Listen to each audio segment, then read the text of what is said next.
Topik yang akan dibahas ini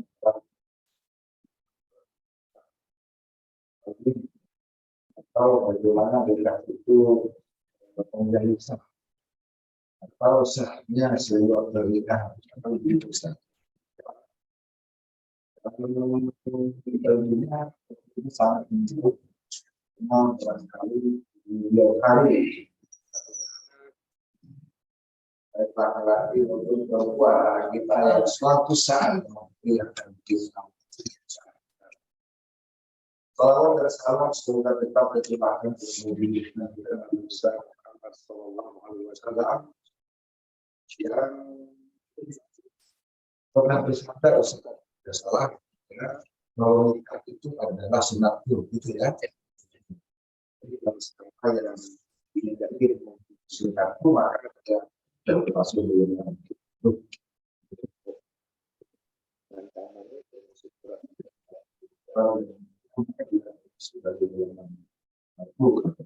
Nah, sampai jauh ketika hal ini dalam pandangan Islam itu kita sendiri sangat menentukan kajian yang akan disampaikan berkaitan dengan isu ini.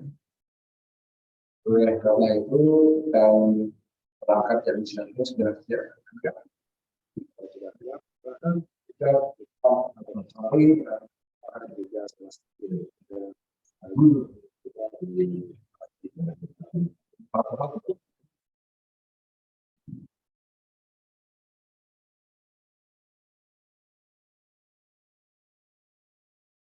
Bismillahirrahmanirrahim.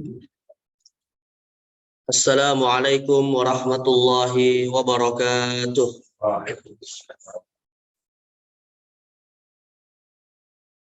Alhamdulillahirabbil alamin. Alhamdulillahilladzi allafa baina qulubina fa asbahna bi ni'matihi ikhwana. Wassalatu wassalamu ala nabiyil karim Sayyidina wa habibina wa qurrati a'yunina wa imamina wa qa'idina wa syafi'ina wa maulana Muhammadin wa ala alihi wa sahabatihi wa man sara ala nahjihi wa taba'a sunnatahu ila yaumiddin. Amma ba'd. Jamaah sekalian yang dimuliakan Allah Subhanahu wa taala, alhamdulillah kita senantiasa bersyukur pada Allah Azza wa Jalla yang mana pada kesempatan di pagi hari yang penuh keberkahan ini bibarakati du'ain Nabi sallallahu alaihi wasallam, Allahumma barik li ummati fi bukuriha, ya Allah berkahi umatku di waktu pagi mereka, dan juga bibarakati syahrillahil muharram, dengan keberkahan kita masih berada di bulan Allah, bulan Muharram, bulan pertama dalam penanggalan Hijriah 1445 Hijriah. Kembali kita diberi taufik oleh Allah Subhanahu wa taala untuk bisa sama-sama melaksanakan kewajiban kita sholat subuh berjamaah, dan insyaallah hadirnya kita, duduknya kita di masjid yang kita cintai ini masih terhitung mendapatkan aliran pahala ibadah sholat kita, dan juga salawat dari malaikat, dan tentu adalah dari rahmat Allah Subhanahu wa taala. Kita berharap mudah-mudahan semua karunia itu akan menjadi bekal, akan menjadi pemberat timbangan amal kita nanti di hari mizan. Dan nanti di hari akhir Allah berkenan memberi ridhonya dan menjadikan kita sebagai ahli surganya insyaallah. Sahabat salam juga mari kita sampaikan pada Sayyidil Mursalin Nabi Muhammad sallallahu alaihi wasallam, kepada keluarga beliau, pada para sahabat ridwanullah alaihim, dan pada kita semua umatnya. Baik jemaah sekalian yang dimuliakan Allah Subhanahu wa taala, pada hari ini insyaallah kita akan melanjutkan seri kajian fikih keluarga atau yang disebut dengan ahkamul ahwal asy-syakhsiyah, di mana ini adalah pembahasan yang kelima dari pembahasan fikih keluarga, dan temanya secara khusus seperti yang tadi telah disampaikan, kita akan membahas tentang konsep bagaimana suatu akad nikah itu menjadi sah. Setelah pada pembahasan sebelumnya kita membahas bahwa yang namanya akad nikah itu jemaah sekalian dibedakan oleh para ulama menjadi 3 hukum. Ya, ada nikah sah, ada nikah batil, ada nikah fasid. Ini yang sudah kita bahas pada pertemuan sebelumnya. Kalau nikah batil adalah nikah yang semua ulama sepakat tidak sah. Kalau nikah fasid adalah nikah yang para ulama masih berselisih pendapat. Ya. Nikah batil misalnya seperti kawin kontrak. Semua ulama sepakat tidak sah. Nikah fasid seperti nikah tanpa wali. Nah, mayoritas mengatakan tidak sah, mazhab Hanafi mengatakan sah. Jadi masih diperselisihkan. Nah, namun hari ini kita akan membahas tema tentang akad nikah yang semua ulama sepakat sah. Ya. Jadi suatu pernikahan yang disepakati oleh seluruh 4 mazhab bahwa nikahnya itu sudah dianggap sah, ya, tidak ada khilafiyahnya. Dan makna dari nikah itu sah, jemaah sekalian. Makna dari nikah sah itu adalah bahwa pernikahan itu membuat konsekuensinya itu menjadi halal. Itu yang disebut dengan nikah sah. Jadi kalau kita misalnya Pak membandingkan dengan ibadah sholat misalnya, ibadah sholat itu disebut sah, artinya tidak wajib diqodho. Ya, ibadah sholat itu dianggap sah berarti tidak wajib diqodho. Ya, terlepas diterima atau tidak diterima oleh Allah, Pak, itu urusan Allah. Ya. Karena bisa jadi ada orang sholat dari takbir sampai salamnya itu semua rukun dan syaratnya terpenuhi, tapi hatinya riya, nggak ikhlas untuk Allah SWT, untuk dipuji oleh manusia. Maka sholatnya sah atau tidak, Pak? Ya sah. Ya, selama rukun dan syaratnya terpenuhi semua dari takbir sampai salam, sholatnya sah. Artinya tidak wajib qodho. Tapi masalah apakah diterima atau tidak, ya itu urusan Allah. Ya. Karena riya itu bukan pembatal sholat, gitu ya. Tapi pembatal pahala sholat. Nah, jadi bedakan antara pembatal sholat dengan pembatal pahala sholat. Nah, maka kalau kita bicara ibadah dalam arti ibadah itu sah, artinya tidak wajib diqodho. Rupanya kalau dalam masalah muamalah beda. Ya, kalau dalam masalah muamalah, sahnya suatu muamalah itu tidak terkait dengan qodho atau tidak qodho, tapi terkait dengan halal atau tidak halalnya konsekuensi dan apa yang akan diharapkan di dalam muamalah tersebut. Jadi kalau dikatakan nikah itu sah, jemaah sekalian, artinya hubungan seksualnya halal. Ya. Dikatakan nikah itu sah, artinya anak yang lahir dari hubungan seksual itu bisa dinasabkan kepada bapak kandungnya. Dikatakan nikah itu sah, artinya berarti kewajiban nafkah sudah terbebani di atas pundak seorang suami. Dikatakan nikah itu sah, berarti seorang istri wajib taat ya selama pada hal yang ma'ruf kepada suaminya. Ya. Dikatakan nikah itu sah, berarti lahirlah konsep mahram, ya, mertuanya menjadi mahram. Dikatakan nikah itu sah, berarti kalau salah satunya meninggal, maka mereka saling mewarisi, ya.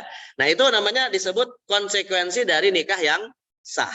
Tapi kalau nikahnya tidak sah, Pak, kalau nikahnya tidak sah, bisa sebagian konsekuensinya halal, bisa sebagian tidak, gitu ya.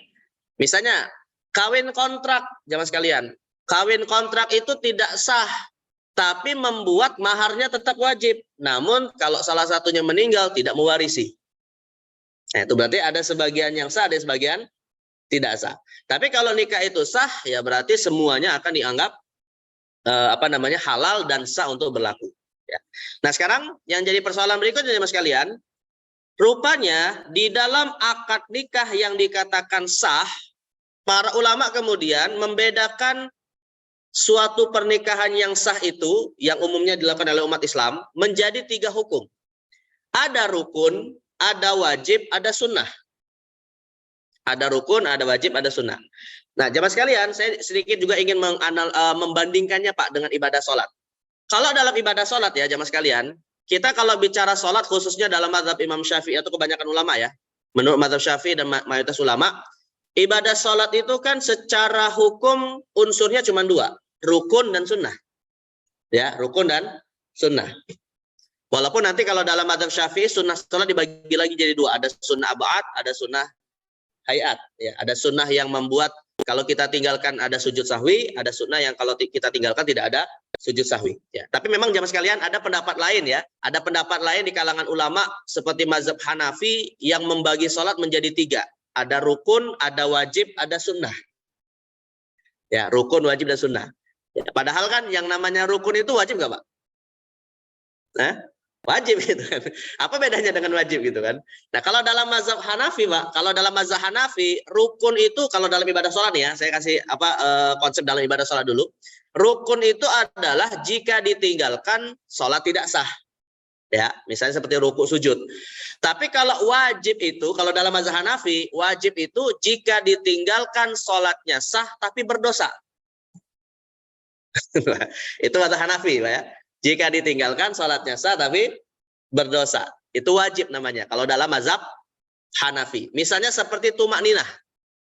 Ya. Makanya tumak ninah itu apa? Tumak ninah itu kan artinya berdiam sejenak sebelum berpindah gerakan. Ya. Dan itu ada pada 4 posisi. Ruku, i'tidal, sujud, dan duduk antara 2 sujud. Jadi kita nggak cepat berpindah sebelum diam sejenak. Itu namanya disebut tumak ninah. Nah, ini kalau biasanya di bulan Ramadan itu kan Pak viral ya. Sholat taraweh 23 rakaat hanya 15 menit. Pernah nggak dengar Pak? Kayak gitu. Nah, kira-kira sholat taraweh 23 rakaat 15 menit itu ada tumaninanya nggak? Ya, kemungkinan besar nggak ada tumaninanya Pak ya. Nah, tapi apa hukum sholatnya mas kalian? Kalau dalam mazhab Hanafi, sholatnya tetap sah Pak. Tapi berdosa. Karena tidak tumaninah. Gitu, Pak, ya. Tapi kalau pakai mazhab yang lain, mayoritas ulama yang mengatakan tumakninah itu rukun, sholatnya tidak sah. Ya, sholatnya tidak sah. Karena tumakninah itu masuk kategori rukun, bukan sebatas wajib saja. Ini kalau kita bicara sholat nih ya. Kalau kita bicara sholat, maka mazhab Hanafi membaginya menjadi 3. Ada rukun, ada wajib, ada sunnah. Tapi kalau mayoritas ulama Pak, termasuk mazhab Syafi'i, sholat itu cuma 2 saja, rukun dan sunnah. Dan tumakninah termasuk rukun. Artinya definisi rukun itu adalah jika ditinggalkan sholat tidak sah, selesai. Ya. Tapi kalau sunnah jika ditinggalkan sholat tetap sah. Dan sunnah sebagai pelengkap pahala saja. Ini kalau kita bicara sholat. Ya. Yang kedua Pak, saya ingin kasih perbandingan lagi. Yang kedua adalah dalam ibadah haji. Nah, kalau dalam ibadah haji, semua ulama sepakat membagi aktivitas haji menjadi 3. Ada rukun, ada wajib, ada sunnah. Ya, ini juga kalau haji semua sepakat, 4 mazhab semua sepakat. Rukun jika ditinggalkan haji tidak sah. Misalnya seperti wukuf di Arafah. Wajib jika ditinggalkan haji sah tapi harus bayar dam. Nah, ya, wajib itu apa? Hajinya sah tapi harus bayar dam. Misalnya seperti kita yang dari Indonesia melakukan haji tamattu. Ya, kalau haji tamattu itu berarti nanti ketika haji tanggal 8 Dzulhijjah kita tidak ihram di mikot. Ya, kita tidak ihram di mikot, tapi kita biasanya ihramnya dari tempat masing-masing, penginapan masing-masing. Berarti kita meninggalkan kewajiban haji, yaitu ihramnya di mikot. Nah, maka kita yang melakukan haji yang namanya haji tamattu itu wajib membayar dam karena meninggalkan kewajiban haji, ya. Tapi ada juga sunnah haji. Nah, sunnah haji ini misalnya seperti sholat sunnah 2 rakaat setelah tawaf. Ya, itu atau sunnah haji misalnya apa? Termasuk sunnah haji itu? Misalnya sunnah haji diantaranya adalah tawaful kudum misalnya. Nah, itu termasuk sunnah haji. Artinya sunnah haji itu sesuatu yang jika tidak dilakukan hajinya tetap sah dan tidak wajib membayar dam. Ya, sebagai pelengkap pahala saja. Nah, ini kalau kita bicara haji. Nah, sekarang rupanya jamaah sekalian, di dalam bab nikah juga ada 3 hal. Ya, ada rukun nikah, ada wajib nikah, ada sunnah nikah. Ya. Dan kita hari ini insya Allah akan membahas hanya satu saja sebenarnya, yaitu terkait dengan rukun nikah. Karena rukun nikah inilah jamaah sekalian yang menjadi standar sah atau tidak sahnya nikah. Ya, jadi rukun nikah itu definisinya jika tidak dilakukan atau tidak ada salah satu di antara rukunnya, maka nikah tidak sah. Tapi kalau wajib nikah, jamaah sekalian, wajib nikah itu jika tidak ada, nikahnya sah namun ada yang berdosa. Nah, dalam hal ini yang kita katakan sebagai wajib nikah itu adalah pembayaran mahar. Nanti mungkin akan kita bahas pada pembahasan khusus ya.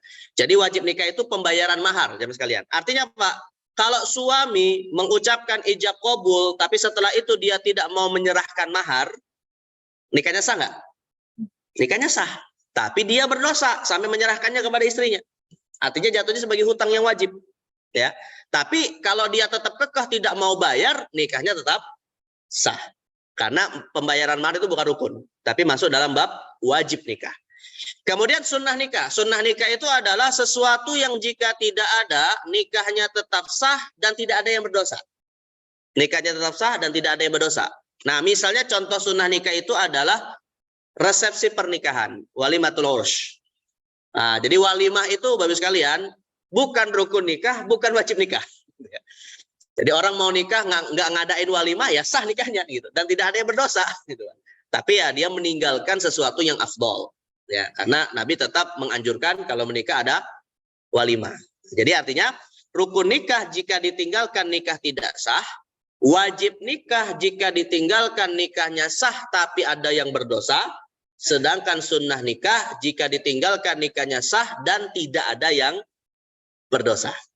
Bisa Bapak konsepnya ini ya, 3 konsep di dalam suatu pernikahan secara keseluruhan ya. Nah, sekarang kita akan bahas apa saja rukun nikah ya, apa saja rukun nikah yang menjadi standar pernikahan itu dinilai sah secara agama. Maka para ulama sepakat jemaah sekalian. Para ulama sepakat. Wah, ini yang tadi saya jelaskan nih, Pak, ya. Ada rukun, ada wajib, ada sunnah. Nah, rukun nikah itu disepakati oleh para ulama hanya 4 saja. Ya. Ada 4 saja. Pertama adalah mempelai dan ini rukun yang paling harus ada, Pak. Ya, karena kalau nggak ada mempelai nggak ada nikah. Benar ya, Pak? Kalau nggak ada mempelai nggak ada nikah gitu ya. Ini harus ada ya. Yang kedua ijab kabul. Yang ketiga wali atas si wanita dan yang keempat adanya 2 saksi. Nah, yang biasanya dipermasalahkan nih jemaah sekalian, yang biasanya dipermasalahkan itu adalah pencatatan di KUA. Ya. Nah, ini pencatatan di KUA itu termasuk rukun nikah atau bukan? Atau pencatatan di KUA itu rukun wajib atau sunnah? Nah, pencatatan di KUA itu jemaah sekalian bukan rukun, bukan wajib, bukan sunnah. Karena kalau misalnya kita ditanya, mana ya kartu nikahnya Nabi Muhammad? Ada yang pernah melihat, Pak? Nggak ada. Ya, atau kartu nikahnya para sahabat nggak ada. Ya. Jadi pencatatan nikah itu yang nantinya, Pak, kalau ada orang nikah nggak dicatat, kan namanya disebut dengan nikah sirri kan? Ya. Jadi nikah yang tidak dicatat oleh negara itu biasanya di masyarakat kita definisinya adalah nikah sirri.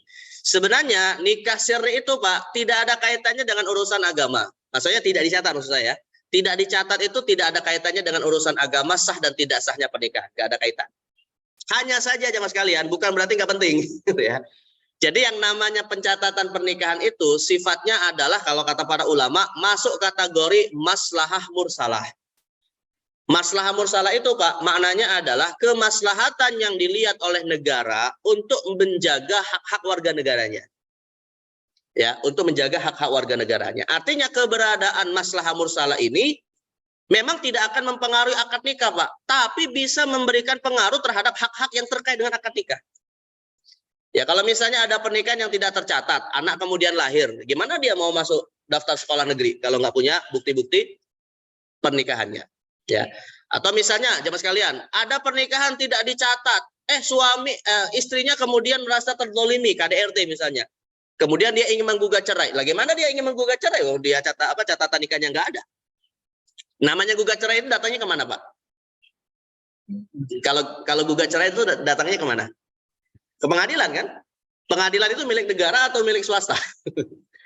Hah? Ya milik negara. Gimana dia bisa menggugat cerai kalau dia nggak membuktikan bahwa dia statusnya seorang istri, gitu kan?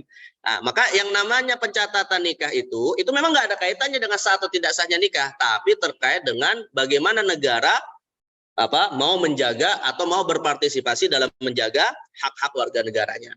Mirip-miriplah seperti gini jamaah sekalian, seperti SIM, surat izin mengemudi. Ya kita kalau misalnya punya motor, Pak, lalu kita gunakan cuma di komplek kita aja, nggak punya SIM. Haram nggak? Dosa nggak? Nggak ada, ya, nggak ada haram, nggak ada dosa. Itu punya kita, gitu kan. Tapi kalau misalnya kita bawa keluar dari komplek kita, ya, kemudian melewati jalur jalanan raya misalnya, Pak. Lalu kemudian diperiksa, kita kemudian ketangkap nggak punya SIM, boleh nggak kita dihukum?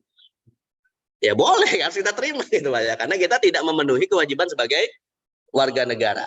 Tapi kepemilikan motornya masih milik kita nggak? Kalau kita nggak punya SIM, ya masih milik kita. Gitu. Artinya nggak dosa kita punya itu gitu ya. Nah jadi adanya SIM, kemudian KTP, kartu keluarga, ya, akte kelahiran, buku nikah, itu semua kalau dalam hukum Islam. Dan saya katakan Pak, semua ini hukum Islam ini.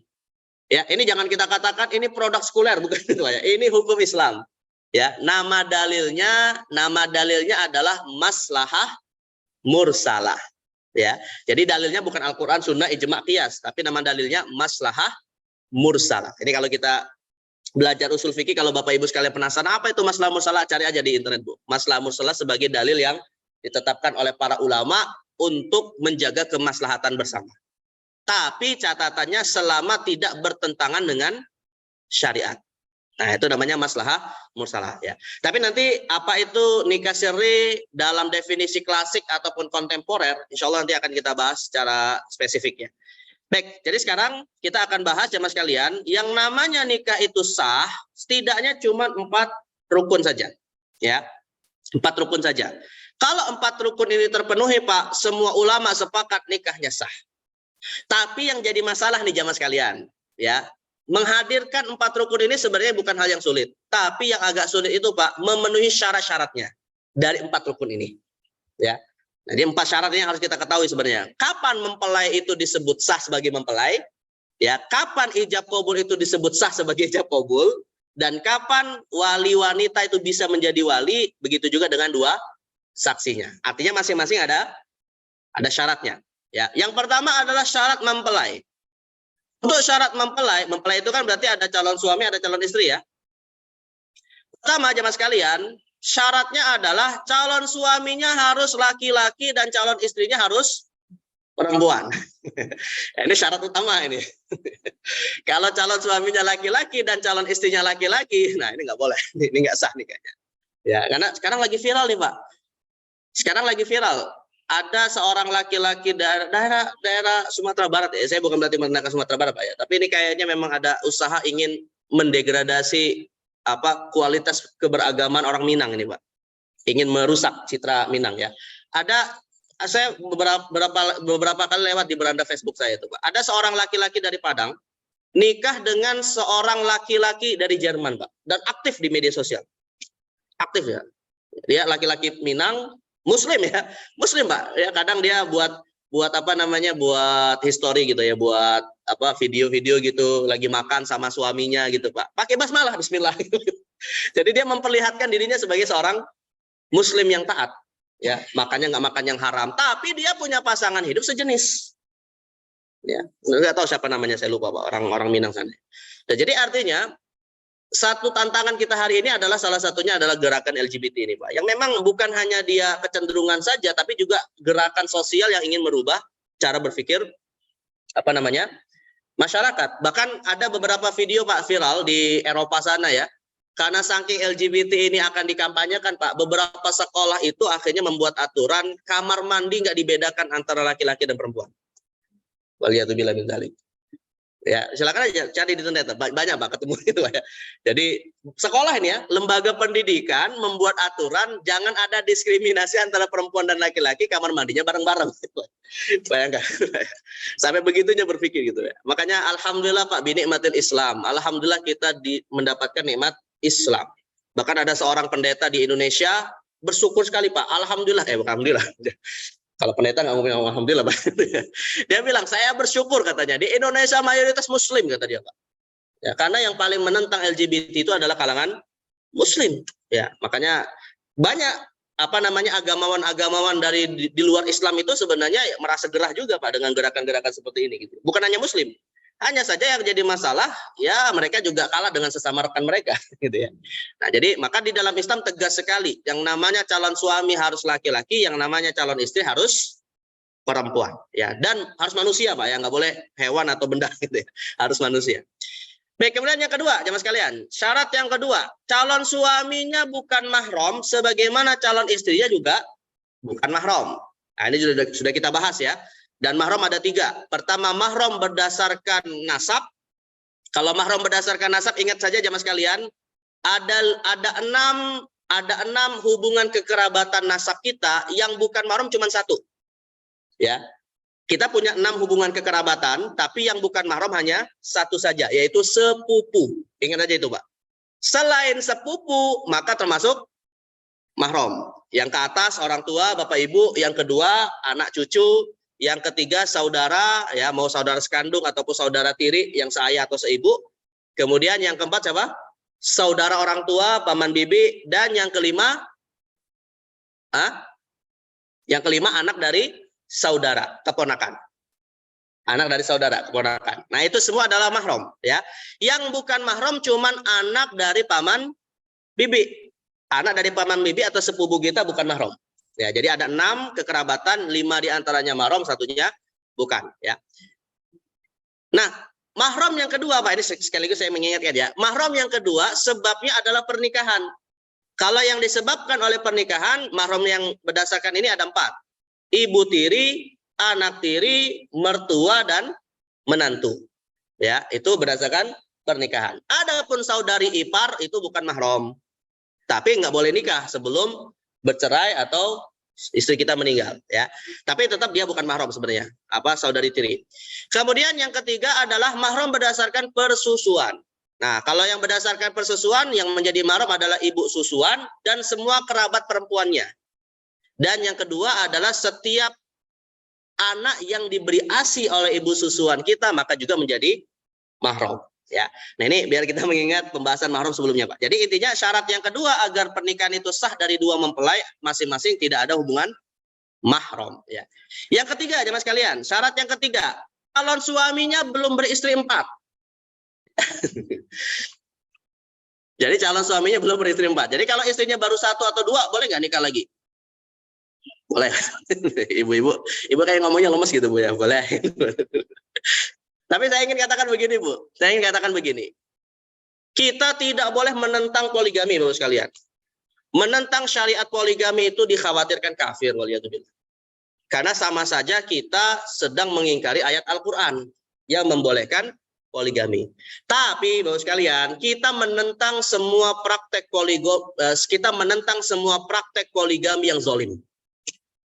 Ya. Jadi bedakan antara poligami sebagai syariat dan praktek poligami, ya, karena kita nggak menjamin Pak orang berpoligami pasti adil, nggak menjamin, ya. Makanya dalam Islam nanti kan kita bahas secara khusus, ibu nggak usah khawatir, ya, kita akan bahas secara khusus, Bu. Poligami itu sesuatu yang boleh tapi sebaiknya jangan dilakukan.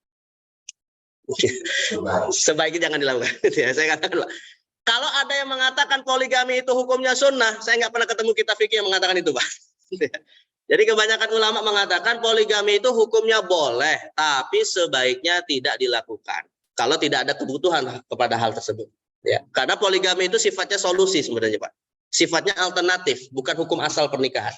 Ya, jadi kalau ada orang menikah dengan monogami, dia sudah terpenuhi hak-haknya, sudah terpenuhi kewajibannya, sudah bisa menjaga dirinya dari zina dan seterusnya, itu sudah lebih utama daripada dia berpoligami. Tapi kalau dalam kondisi perang, Pak, dalam kondisi perang banyak wanita yang janda karena suaminya banyak meninggal, ya akhirnya dia kemudian terpaksa harus menikah lebih dari 1, itu berarti ada situasi yang diperlukan, ya. Nah, jadi intinya di dalam hukum Islam laki-laki itu masih boleh menikah kalau belum beristri 4, ya. Sedangkan kalau untuk wanita 2 syaratnya. Pertama, jomblo dalam arti tidak punya suami. Atau yang kedua, tidak punya suami tapi tidak dalam masa iddah. Jadi suaminya meninggal, maka istri ini atau wanita ini harus memasuki masa iddah selama 4 bulan 10 hari dulu. Nggak boleh langsung dinikahi oleh laki-laki yang lain. Selesai masa iddahnya baru dia boleh menikah, ya. Nah, jadi syarat untuk si wanita berbeda dengan syarat untuk si laki-laki. Dan yang terakhir, agamanya, dari sisi agama. Kalau laki-laki agamanya tetap harus muslim, ya, untuk wanita yang muslimah. Tapi kalau untuk yang wanita, maka boleh minimal dia beragama ahli kitab, Yahudi atau Nasrani, untuk menikah dengan seorang laki-laki yang muslim. Walaupun nanti jamaah sekalian kita akan dapati, ya, di kompilasi hukum Islam secara mutlak, hukum negara kita menetapkan nikah beda agama mutlak tidak boleh. Tapi ini kita bicara dalam konteks fikih, ya. Nanti insya Allah pada kesempatan yang lain mungkin kita bahas nikah-nikah yang bermasalah, salah satunya nikah beda agama. Baik, kemudian syarat yang rukun yang kedua, ya Mas sekalian, ijab qabul. Nah, ijab kabul ini, ijab itu Pak artinya adalah ijab itu artinya menyampaikan akad pertama. Ijab itu kan ucapan siapa Pak jamaah sekalian? Ijab itu ucapan wali ya. Ijab itu ucapan wali, dia mengatakan saya nikahkan anak saya Fulana binti Fulan kepada Anda Fulan bin Fulan. Itu namanya disebut ijab. Qabul itu menerima. Ya, artinya menjawab ijab tadi. Lalu si mempelai laki-laki mengatakan saya terima nikahnya. Itu disebut qabul, ya. Nah, untuk ijab qabul ini jamaah sekalian, ada 5 syarat agar ijab qabul dalam pernikahan itu sah. Syarat yang pertama adalah harus dalam satu majelis. Ini yang kalau nggak salah pernah ada yang bertanya ya dalam satu kesempatan, nikah telekonferensi itu sah atau tidak? Nikah via meeting Zoom, sah apa nggak Pak? Ya? Tergantung, tergantung Pak ya. Tergantung. Kalau 4 orang yang nanti harus hadir dalam satu majelis itu ketemu di satu tempat dan yang lain sifatnya hanya menyaksikan saja, maka nikahnya sah. Tapi bagaimana kalau antara wali dengan mempelai laki-lakinya nggak bisa ketemu di satu tempat? Ya, apakah memungkinkan nikahnya secara via Zoom tadi misalnya, nggak bertemu secara fisik? Maka jawabannya jamaah sekalian, jangan melakukan nikah dengan cara seperti ini. Tapi tetap ijab qabulnya dilakukan dalam satu majelis. Hanya saja pihak suaminya atau pihak walinya ini tadi kalau nggak bisa ketemu secara fisik, dicarikan wakil yang bisa bertemu secara fisik. Misalnya begini Pak, pernikahannya mau dilakukan di tempat mempelai laki-laki misalnya, ya di tempat mempelai laki-laki. Karena si walinya misalnya di daerah jauh gitu ya. Kemudian akad ijab qabulnya mau dilakukan di tempat mempelai laki-laki, maka dicari siapa wakil dari walinya. Maka nanti berijab qabulnya itu dengan wakil si wali. Atau sebaliknya, ijab qabulnya mau dilakukan di tempat walinya, karena mempelai laki-lakinya misalnya masih kuliah ke luar negeri, ya. Maka ijab qabul tetap ditemukan secara fisik, namun nanti yang menjawab qabulnya adalah wakil dari mempelai laki-laki. Jadi bukan yang mengucapkan ijabnya di Indonesia, yang mengucap qabulnya di Amerika, bukan kayak gitu. Nah, jadi yang mengucap ijab dan qabulnya tetap di satu tempat. Hanya saja siapa yang mengucap, kalau memang nggak bisa ketemu antara wali dengan mempelai laki-laki, dicari wakil yang akan mewakilkan ijab qabul itu. Tapi catatan yang kedua Pak, yang menjadi wakil harus belajar cara mengucapkannya yang benar. Jadi caranya nanti beda nih redaksinya. Misalnya gini Pak. Si walinya mengatakan, ini wali sesungguhnya ya, bukan wakil. Wali sesungguhnya mengatakan, saya nikahkan anak saya Fulanah binti Fulan kepada Anda Fulan bin Fulan dengan mahar sekian. Maka wakilnya mengatakan apa, Pak? Wakil dari mempelai laki-laki mengatakan, saya mewakili ya Fulan bin Fulan menerima akad nikah dari Fulanah binti Fulan dengan mahar sekian. Jadi jangan ngomong gini, saya terima nikahnya, padahal dia wakil. Wah, ini salah orang. Nah, jadi harus dia mengatakan saya mewakilkan. Nah, begitu juga dengan walinya, Pak. Misalnya yang mengucapkan ijab adalah wakil dari si wali. Maka si wakil dari si wali mengatakan, saya mewakili Fulan bin Fulan menikahkan anaknya Fulanah binti Fulan ya, kepada Anda Fulan bin Fulan dengan mahar sekian. Nah, kalau mempelai laki-laki langsung bisa jawab, saya terima nikahnya gitu ya. Jadi harus ada kata mewakilkan. Nah, ini saya ingin menegaskan seperti ini, Pak. Mungkin di antara kita seringkali jadi saksi nikah nih, Pak. Nah, kita yang misalnya jadi saksi nikah atau kita memperhatikan ada suatu pernikahan, melihat seperti itu, pertama jangan heran kalau ada kalimat mewakilkan. Dan yang kedua, kalau misalnya rupanya yang menjadi ijab itu bukan walinya misalnya, kok dia nggak mengucapkan mewakilkan ya, kita kritik, kita luruskan. Oh, ini nggak benar nih ucapannya, kayak ulangi. Nah, jadi kita punya kewajiban untuk mengingatkan kalau ada ucapan yang keliru. Nah, jadi artinya syarat ijab qabul itu harus dalam satu majelis. Dan satu majelis ini, Pak, siapa yang bertemu dalam satu majelis? Cukup 4 orang saja. 4 orang saja. Yang ketemu dalam satu tempat itu cukup 4 orang saja. 4 orang ini ketemu, nikah sah. Ya. Pertama adalah wali atau wakilnya. Yang kedua adalah mempelai laki-laki atau wakilnya. yang ketiga saksi pertama, yang keempat saksi kedua.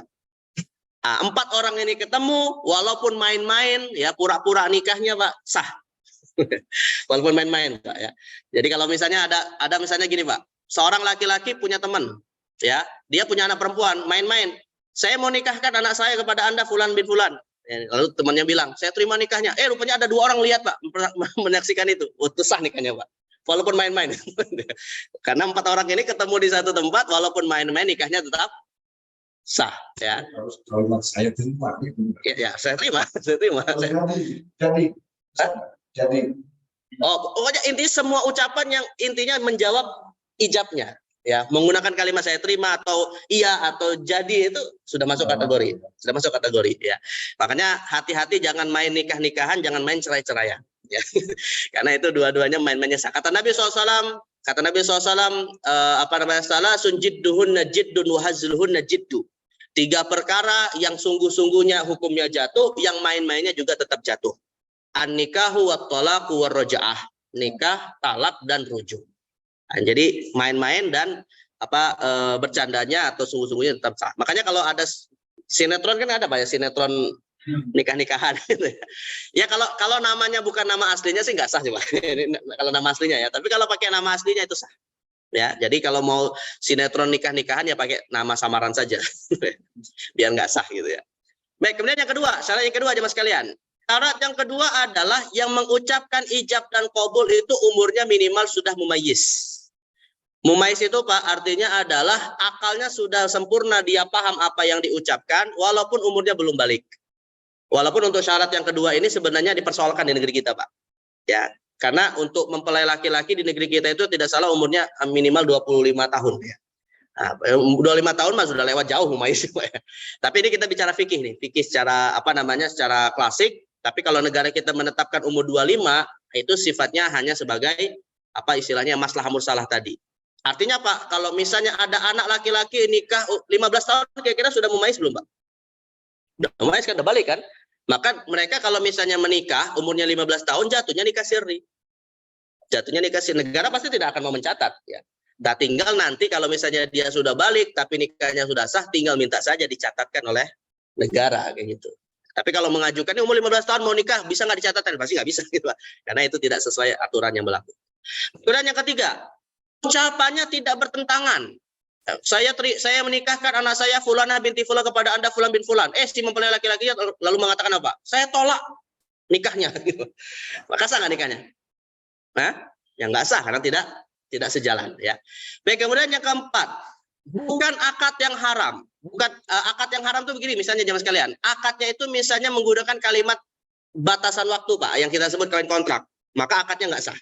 Ya, walaupun dia mengucapkannya dengan ucapan-ucapan yang tadi dianggap sah, tapi dibatasi waktunya. Saya nikahkan anak saya Fulana binti Fulan selama 1 bulan saja. Lalu si laki-laki mengatakan saya terima nikahnya. Ini nggak sah. Ya, karena ada unsur akad yang bertentangan, yaitu ada kawin kontrak tadi. Kemudian yang kelima, antara pihak yang mengucapkan ijab dan qabul itu saling dengar atau paham. Ya, jadi kalau misalnya Pak yang mengucapkan ijab itu adalah orang yang sehat, tapi qabulnya dari suami yang tunarungu, ya dia nggak bisa mendengar ucapannya. Maka ucapan nggak apa-apa diucapkan, tapi sambil dilihatkan tulisan misalnya Pak. Lalu kemudian dia tanggapi saya terima atau dia ngasih isyarat kepala itu. Nah itu sudah sah nikah. Ya, kalau dari pihak yang memang tidak bisa berbicara. Ya. Jadi artinya boleh-boleh saja. Artinya gini Pak, nanti ada kaidah mengatakan al-kitabu kal khitab. Tulisan itu bisa mewakili layaknya suatu ucapan. Ya, al-kitabu kal khitab. Baik, kemudian dari sisi lafadznya Mas sekalian, dari sisi lafadznya. Kalau ini tadi kan syarat-syarat yang harus ada dalam ijab qabul ya. Nah, sekarang bagaimana ucapan lafadz ijab qabul? Pertama, ucapan lafadz ijab qabul itu sebenarnya Pak tidak harus pakai bahasa Arab. Ya, pakai intinya bahasa yang dipahami lah antara dua pihak. Tapi yang jadi problem begini Pak, Bapak sekalian, yang jadi problem adalah saya mohon maafnya ya, kalau nanti Bapak Ibu mungkin bisa beri masukan, belum menemukan ucapan ijab qabul yang tidak pakai istilah nikah atau kawin dalam praktek lapangannya Pak. Coba, ada nggak di sini Pak yang pernah mendengarkan atau mungkin pernah melakukan pernikahan tapi pakai istilah di luar nikah dan kawin? Yang lainnya sih bahasa Indonesia, yang lainnya bahasa Indonesia, saya nikahkan gitu ya, atau saya kawinkan anak saya, itu bahasa Indonesia. Tapi kalimat nikah dan kawin itu Pak, itu bahasa Arab atau bahasa Indonesia? Asal bahasanya, nikah dan kawin itu.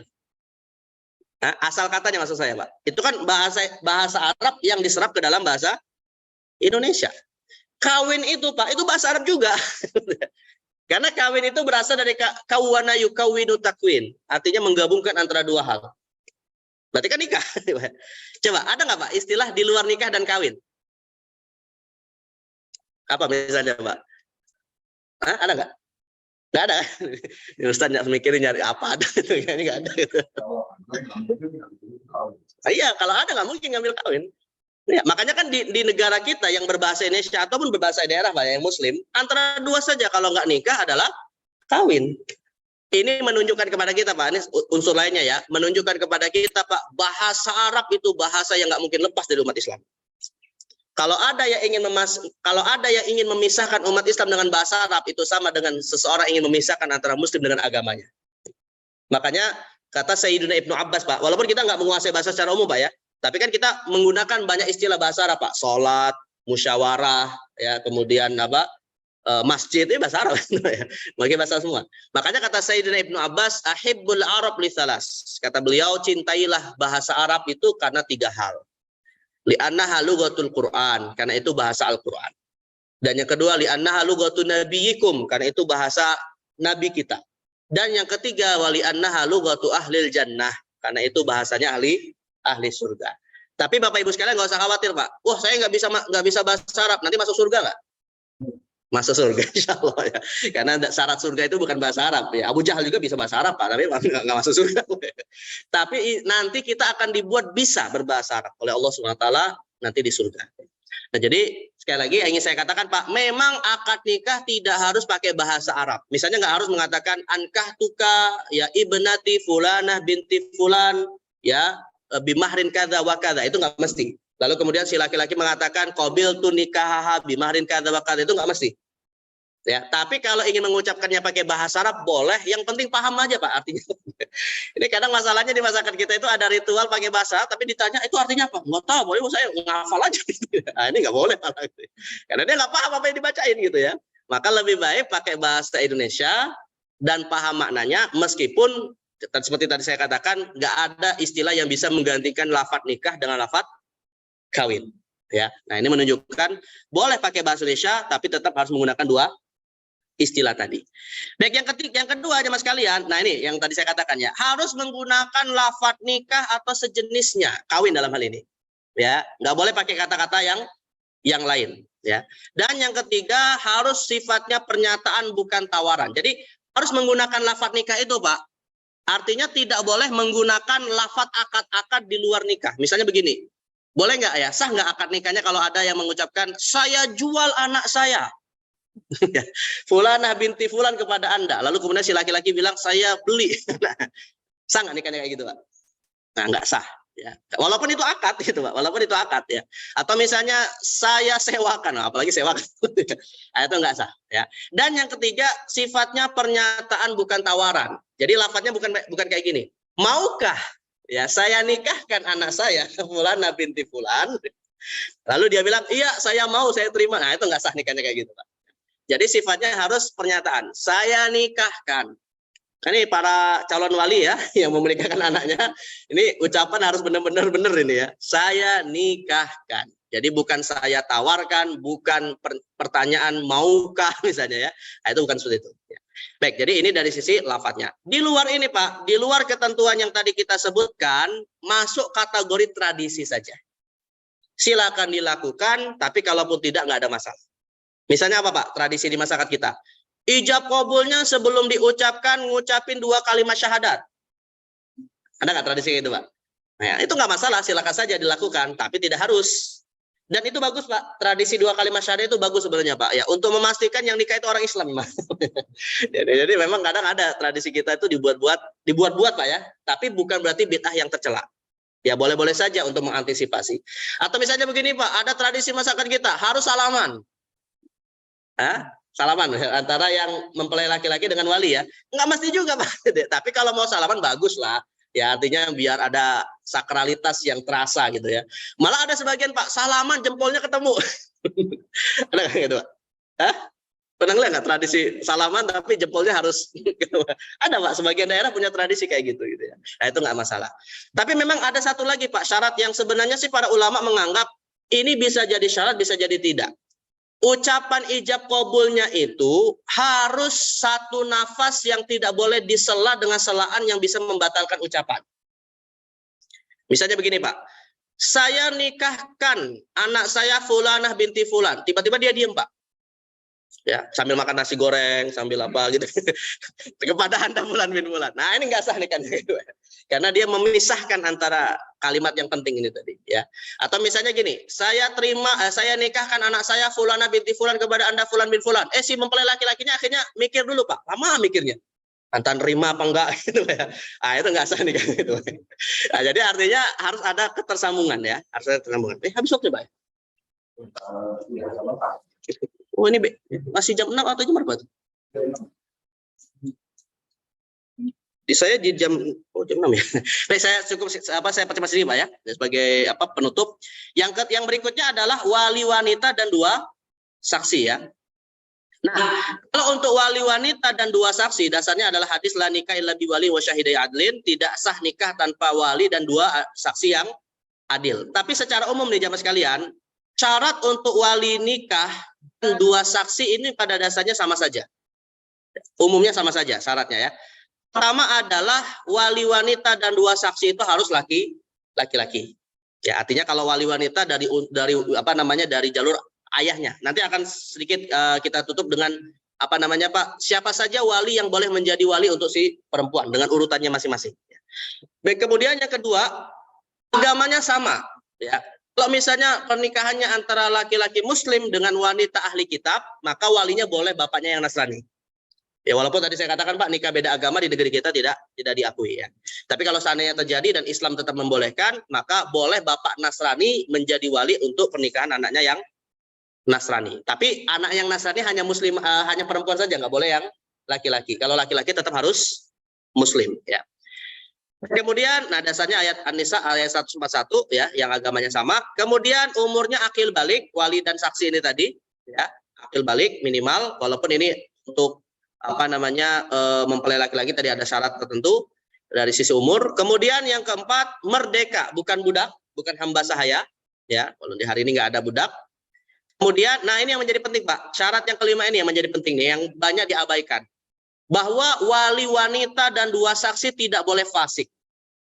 Fasik itu begini Pak, fasik itu dia beragama Islam tapi meninggalkan kewajiban agama atau melakukan dosa besar.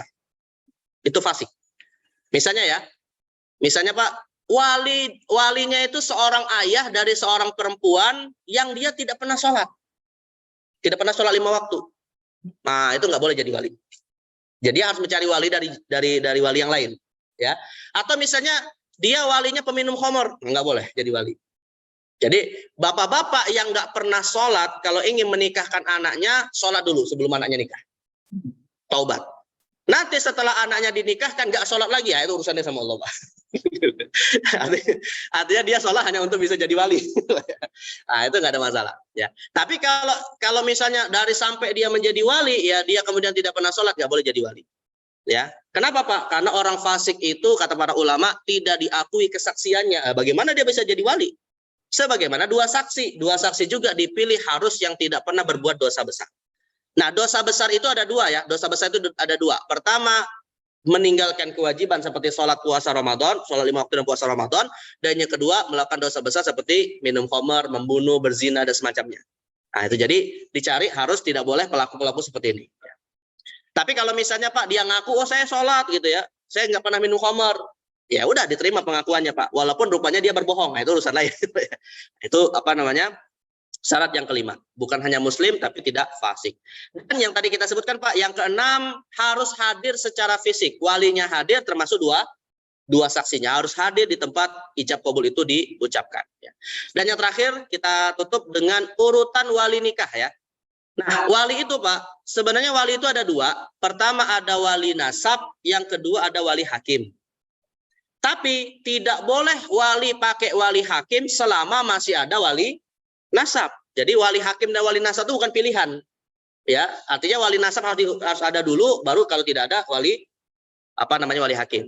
Dan anak yang lahir dari hubungan zina tidak pernah akan ada wali nasab. Dia pasti walinya adalah wali hakim. Nah, itu juga perbedaannya. Nah, wali nasabnya urutannya siapa ya? Urutan wali nasab yang harus didahulukan. Orang pengantin yang akan menikah, wali nasab yang pertama adalah ayah kandungnya. Yang sah ya, ayah kandungnya sah dari pernikahan yang sah di antara kedua orang tua. Kemudian kalau ayahnya tidak bisa, bukan berarti tidak ada Pak, tidak bisa ya. Bisa jadi dia ada tapi nggak bisa menjadi wali misalnya. Mungkin apa misalnya Pak? Nggak pernah sholat. Ya, cari hal yang lain gitu ya. Kalau ayahnya tidak bisa, maka ayah dari ayahnya. Kalau ayah Pak, kalau ayah berarti cuma satu ya. Tidak mungkin ada orang punya lebih dari satu ayah. Ya. Yang kedua, kalau ayahnya tidak bisa adalah kakeknya, tapi dari jalur ayah, bukan kakek dari jalur ibu. Dan kakek juga cuma satu, nggak mungkin lebih dari satu. Ya, kakek yang jadi wali hanya satu. Yang ketiga, Pak, kalau kakeknya nggak bisa siapa? Coba tebak siapa? Kalau kakek nggak bisa, Hah? Siapa? Saudaranya. Saudaranya dulu, bukan pamannya Pak, saudaranya. Yang ketiga adalah saudaranya, ya. Dan saudara yang menjadi wali ini adalah saudara kandung saudara laki-laki. Maaf, saudaranya harus jenis kelaminnya laki-laki. Dan yang kedua, hubungan persaudaraannya minimal dua. Pertama, saudara kandung atau saudara seayah. Jadi tidak bisa menjadi wali saudara seibu, nggak bisa. Ya, hanya saudara kandung, bapak ibunya sama atau saudara saya itu yang jadi wali. Yang kedua Pak, kalau saudaranya ada yang kandung dengan saudara seayah, yang didahulukan saudara kandung, baru saudara seayah. Kalau saudara kandungnya lebih dari satu, yang didahulukan yang lebih tua. Ya, yang didahulukan lebih tua. Itu kalau lebih dari satu. Atau yang didahulukan yang memenuhi syarat dulu, dia tidak fasik dan lain-lain. Nah, baru kemudian yang lebih tua. Ya, ini kalau ada lebih dari satu. Nah, setelah saudara siapa Pak? Coba tebak. Nah, paman, bukan. Setelah saudara, keponakan. Anak dari saudara. Jadi keponakan lebih kuat daripada paman, Pak. Ya. Setelah saudara adalah keponakan. Nah, keponakan juga sama. Keponakan dari saudara kandung laki-laki atau keponakan dari saudara seayah. Dan tidak boleh keponakan dari saudara seibu. Dan keponakan juga sama, harus laki-laki. Dan kalau lebih dari satu, dicari yang lebih tua. Ya. Nah, barulah kalau keponakan juga nggak ada, saudara dari ayah atau paman. Nah, ini paman yang jadi wali hanya paman dari jalur siapa? Ayah saja. Kalau lebih dari satu berarti paman yang lebih tua, artinya paman dari saudara tuanya ayah, ya, bukan dari adik ayahnya. Kalau lebih dari satu. Nah, barulah yang terakhir ya Mas kalian, kalau paman juga sudah tidak ada, yang terakhir adalah anaknya paman. Yaitu sepupu ya, sepupu yang juga laki-laki ya. Dan sebagai penutup jemaah sekalian, ada satu wali yang diperselisihkan oleh para ulama, yaitu anak dari si mempelai wanita.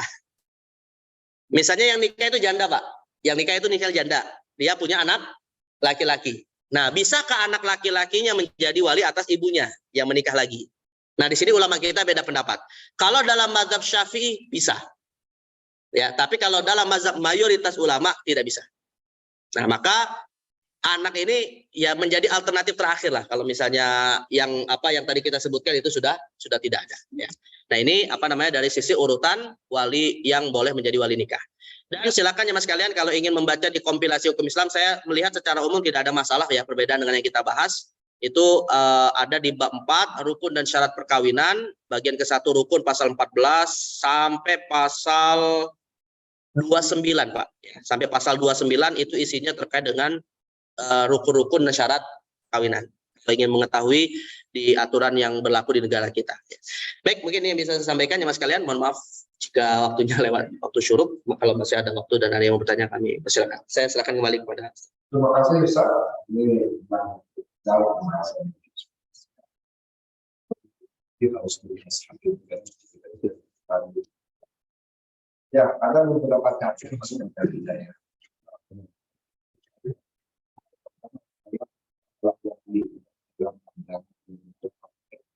kedua, Imam Syafi'i mengatakan tidak mengharuskan ada di wali dan Ya. Jadi selain azab kemati itu Harus. bahkan terus menjalani.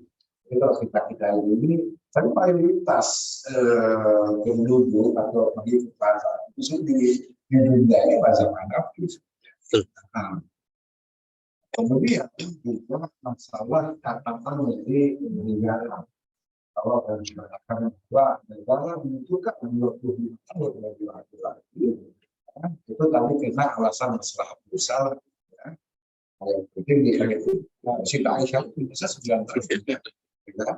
Dan kita tidak melihat catatan negara ya Rasulullah menikah itu ya.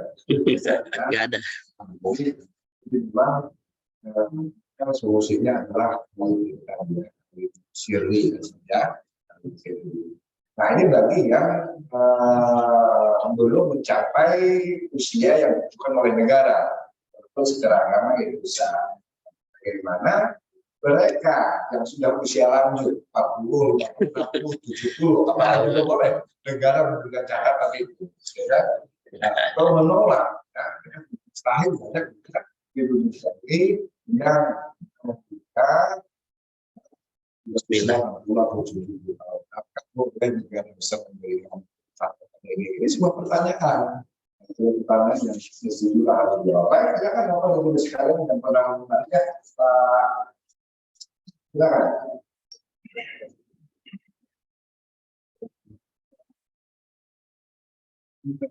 Assalamualaikum.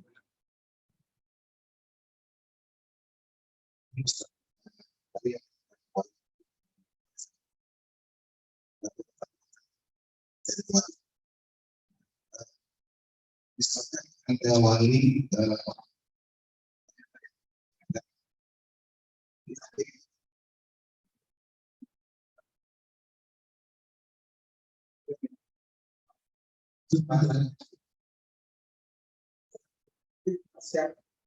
yang sedang dia Ya. Boleh apa?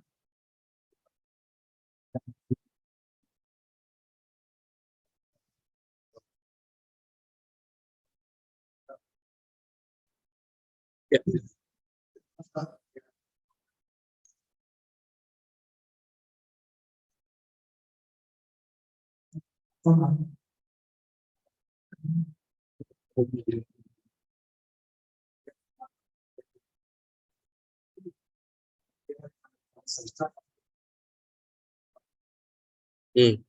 Jadi kalau dia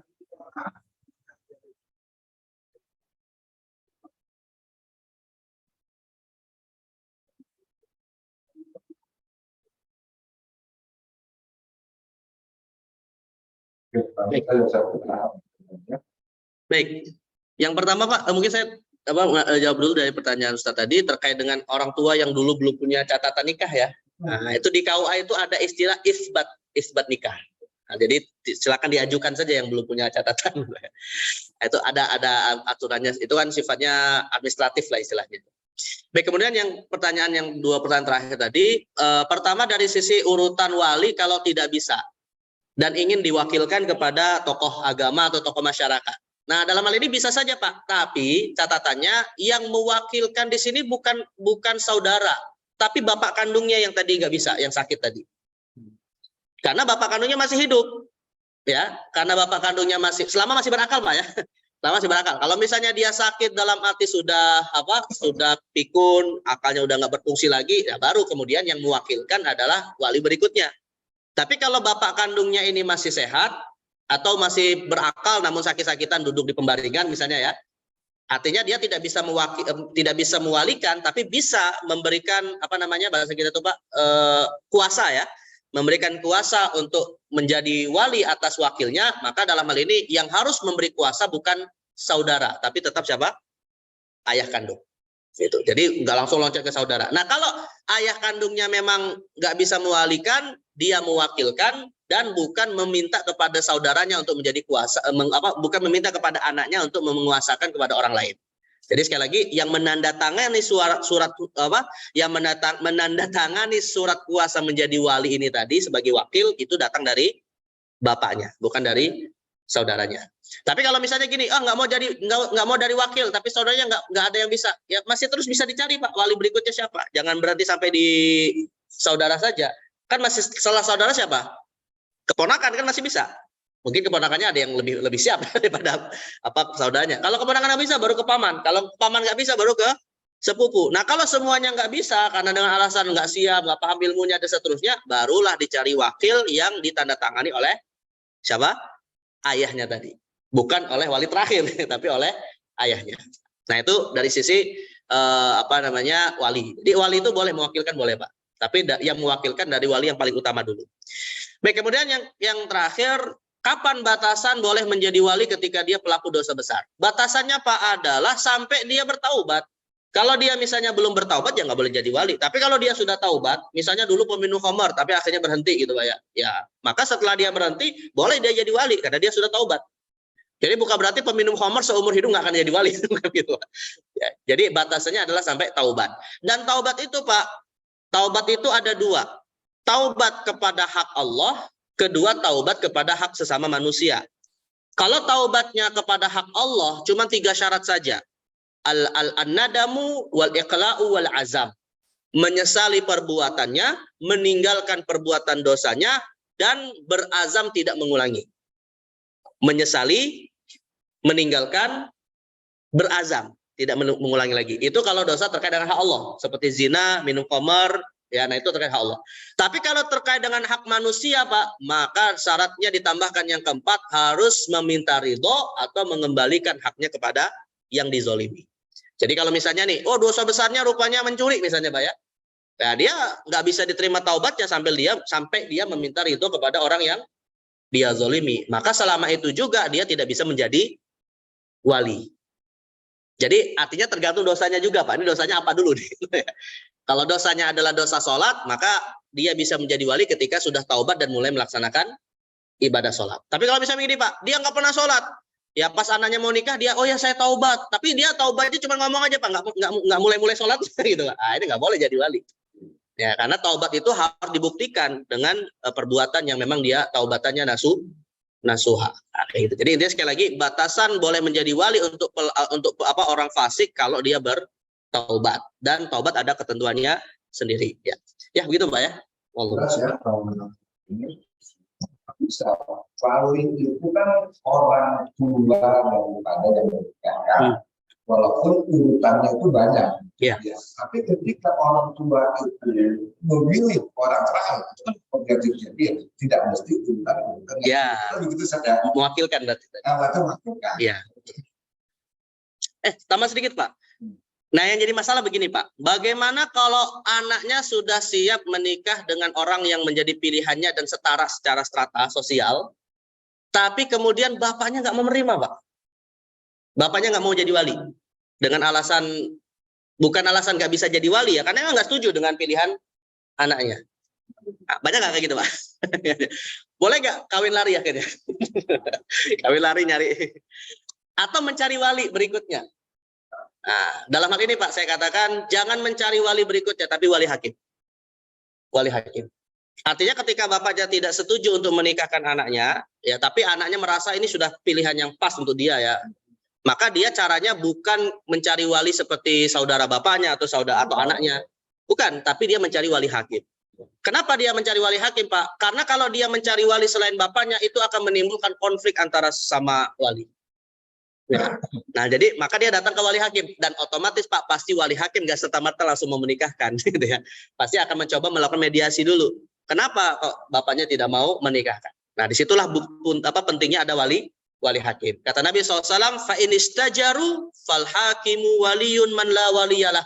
Kalau antara wali saling bertengkar, maka yang menjadi wali adalah hakim.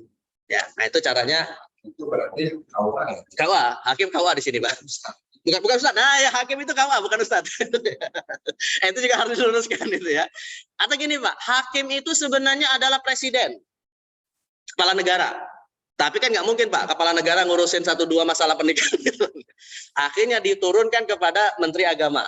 Nah, Menteri Agama juga satu, akhirnya diturunkan kepada Kepala Kantor Wilayah Agama Provinsi. Provinsi juga terbatas, maka kemudian turunlah kepada petugas-petugas kantor wilayah, kantor urusan agama. Nah, maka disinilah nanti urutannya. Sebenarnya Pak, dalam konteks petugas KUA itu mirip seperti wakil dari wali. Ya, jadi petugas KUA itu wakil dari wali. Karena wali sesungguhnya adalah kepala negara sebenarnya. Ya. Tapi bukan ustadz ya. Kalau ustadz belum punya sumpah jabatan nggak bisa nggak bisa jadi wali. Ya. Baik, silakan. Terima kasih Pak Ustaz. Ini bukan sebenarnya kita nah ada misalnya untuk sekarang sudah ditalak 3 kali misalnya Ustaz, sudah 3 kali kan kalau mau kawin lagi lagi harus nikah kawin orang lain dulu. Nah sekarang bagaimana hukumnya kan? Nah, ini kenyataan ada di yang namanya Pak Sanggup Pak. Jadi Pak Sanggup oleh KUA itu menyediakan orang yang profesinya khusus untuk kawin dengan nikah yang sudah 3 kali tahapan. Tapi dengan syarat sekali aja boleh gitu. Dan dia sudah tidak sendiri, tapi dengan syarat nanti harus ceritakan ya, karena kami akan balik. Nah ini bagaimana Pak Ustaz? Begini, kalau dia ternyata kalau tidak jadi diceritakan gitu, ini sah nggak? Ini KUA yang nggak, maksud saya negara yang menyediakan. Maksudnya yang menyediakan KUA nih Pak.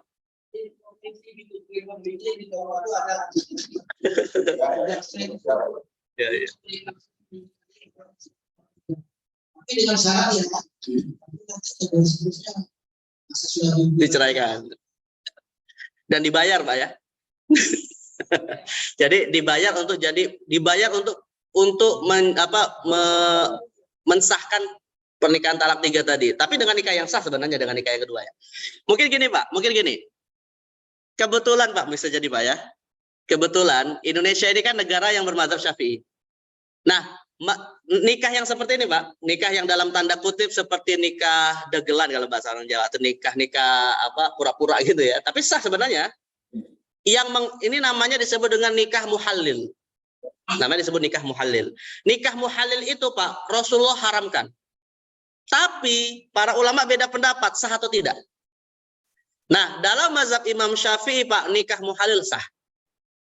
Artinya kalau nikahnya sah berarti kalau nanti setelah diceraikan oleh suami yang kedua, intinya, tapi dengan catatan harus sudah digauli ya, maka boleh nanti istri yang tadi nikah lagi dengan suami yang pertama. Setelah selesai setelah diceraikan dan selesai masa iddahnya. Nah, itu jadi artinya kalau dalam mazhab Imam Syafi'i nikahnya sah, tapi Pak ya, tapi semuanya berdosa. Semuanya berdosa. Nikahnya sah tapi semuanya berdosa. Ya, suami pertamanya berdosa, suami keduanya berdosa, istrinya berdosa, dan negara yang menyetujui itu berdosa, Pak. Enggak zina, Pak. Sah. Bukan zina. Bedakan antara zina dengan dosa. Dosa-dosa, Pak, tapi dia tidak dihukumi zina. Ya, dosa-dosa tapi tidak dihukumi zina. Artinya nikahnya tetap sah, bukan zina, ya, dan boleh melanjutkan pernikahan selanjutnya, tapi yang semua terlibat tadi masuk perbuatan dosa. Nah itu mazhab Syafi'i. Tapi kalau pakai mazhab yang lain Pak, mayoritas ulama selain mazhab Syafi'i mengatakan nikahnya tidak sah. Kalau kemudian terjadi hubungan seksual baru zina. Nah, mungkin dalam konteks ini Pak, kalau memang faktanya ada di lapangan seperti itu, bisa jadi ya pengurus dari KUA ini tadi mengikuti mazhab Syafi'i gitu ya. Tapi ya konsekuensinya berdosa. Dan dosanya bagaimana? Ya cukup istighfar saja, Pak. Jadi setelah terjadi, udah istighfar banyak-banyak mereka. Gitu aja, Pak. Ya, kalau dalam konteks untuk memenuhi kebutuhan hajat kita tadi, Pak, agar nikahnya sah, ini kita harus tahu bahwa ada mazhab Syafi'i yang menjadi panduannya. Karena nanti akan ditanya di hari kiamat, kenapa kok begini caranya, padahal Nabi mengharamkan gitu kan. Nah, kita akan punya argumentasi sih, kita ikut mazhab Syafi'i. Ya. Nanti yang ditanya mazhab Syafi'inya. Nah, seperti itu. Jadi yang paling penting boleh nggak dia nggak mau cerita? Oh, berikutnya ya.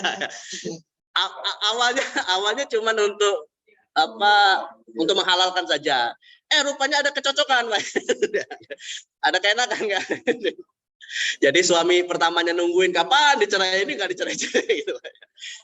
Betul, jawabannya Pak, kalau memang kemudian pernikahan kedua itu tidak terjadi perceraian, nikahnya lanjut Pak. Nikahnya lanjut dan sah itu. Artinya konsekuensi dari nikah muhalil yang mungkin awalnya dianggap sandiwara, rupanya kemudian menjadi nikah yang yang dilanjutkan sampai meninggal, itu salah sendiri, nggak apa-apa pakai sandiwara gitu. Jadi artinya kalau terlanjur kemudian dia cocok dan melanjutkan, ya nggak bisa suami pertama menggugat Pak, nggak bisa suami pertama menggugat. Ya, walaupun dia sudah, saya udah bayar ke KUA kemarin, ya nggak bisa Pak. Ya, karena dia udah sah, karena nikahnya udah sah. Dan artinya gini Pak, boleh nggak memaksa orang bercerai? Pertanyaan kan kayak gitu kan? Boleh nggak memaksa orang bercerai Pak? Nggak boleh. Ya, cerai itu datang dari pribadinya gitu. Kalau dia nggak mau menceraikan, ya sudah, nikahnya lanjut gitu.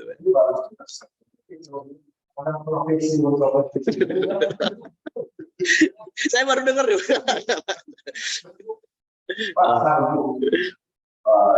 itu kasusnya. Tapi KUA yang mungkin ini oknum mungkin Pak di KUA ini. Di KUA-nya maksud saya Pak ya. Kalau Pak ini mungkin pelakunya gitu ya.